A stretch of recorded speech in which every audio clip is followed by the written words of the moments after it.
say the short answer is yes, but it has this kind of two-part coin to it. One is this, that if you are constantly sinning and struggling in that sin and constantly doing what you feel God doesn't want for you, you would sound a lot like Paul, the Apostle Paul in Romans 7, verse 15, says, I do the things in which I don't want to do. I am constantly doing these things that I don't wish to do, and I'm not doing the things that I want to do. And so it's him wrestling with this idea that in him is the Spirit of God, but also in him is the flesh. What his argument is in the book of Galatians, that when we accepted Christ, we accepted the Spirit of God to come into our lives, but we also have this fleshly nature, or this human nature, or this sinful nature, and they war against one another. And so throughout your life, what you would see if you are pressing into God day in and day out is what you'll see is that the things in which you once struggled with will slowly become less and less. And so the reason this is even possible is because of what 2 Corinthians says. 2 Corinthians 5:21 says that God made he who knew no sin, Jesus, to become sin, so that we would inherit the righteousness of God, the right standing in front of God.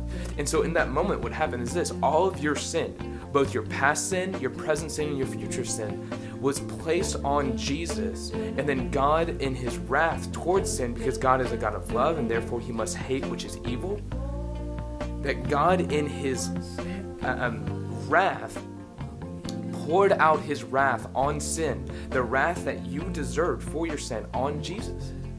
And then in that moment, Jesus gave you his righteousness. Martin Luther calls it the great exchange, that you gave Jesus all of your sin and he gave you all of your righteousness. Because it's not enough just to give Jesus your sin, because then you're just back at neutral. You have to have the right standing that Jesus has, the righteousness that Jesus has, so that you can one day stand before God. And so the idea of, can I sin and keep on sinning and be struggling with this and God still forgive me? And the answer is absolutely. Now there's another mindset that says this, that, well, if God's just going to forgive me for everything, then I can sin as much as I want, I can do whatever I want, it's not that big of a deal. And Paul would say in the book of Romans that if that is your mindset, if your mindset is, well, if grace abounds, when I sin, then I can just sin and do whatever I want, he would say, may it never be. That if your mindset is that way, if your mindset is that if I can just sin and do whatever I want, he says no. And ultimately what he's trying to say is this, that the mindset of someone who is progressively sinning and doing it as feels like they can do it and just constantly get away with it, and their reasoning for sinning is that God will just keep on forgiving them. What his argument is in Romans is that you're not even his, that you don't understand the gospel.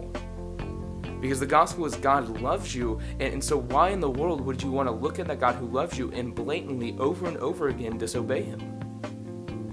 And so the idea is this, that if you are struggling with this sin, if you are wrestling with it, if you are lamenting over it, if you are repentant of it, if you are constantly begging God, pleading with God, God, take it away, then it says God over and over and over and over again forgives you.